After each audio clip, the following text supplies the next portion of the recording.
Vuoi assaggiare una birra dove al suo interno scopri la specialità tipica friulana? Lumi Beer, il prodotto ricavato in 20 ettari di terreno coltivato orzodistico, biodiversità, performance ambientale. Lumi Beer nelle sue 5 versioni disponibili, 4 per consumo veloce e dissetante e la versione Magnum per intenditori.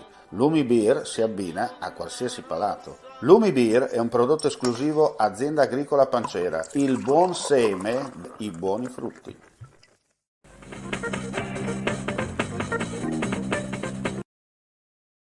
Continuano anche in data odierna le operazioni di bonifica nelle zone del Carso triestino, maggiormente colpite dagli incendi di vegetazione ed interfaccia che nei giorni scorsi hanno impiegato i vigili del fuoco del Friuli Venezia Giulia, i volontari dell'antincendio boschivo, della protezione civile e il corpo forestale.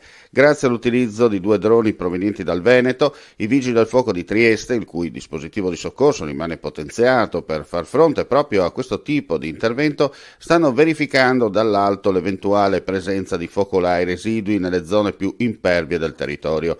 Con il coordinamento gestito dall'unità di comando locale, le squadre di terra, equipaggiate con dotazione antincendi leggera, raggiungono i suddetti focolai residui precedentemente localizzati dai droni e provvedono al minuto spegnimento dei medesimi. Si conferma inoltre la riapertura del traffico ferroviario tra Monfalcone e Bivio d'Aurisina in ambo i sensi di marcia, che si era resa possibile grazie all'efficace impiego del mezzo bimodale utilizzato ieri in sinergia con Rete Ferroviaria Italiana.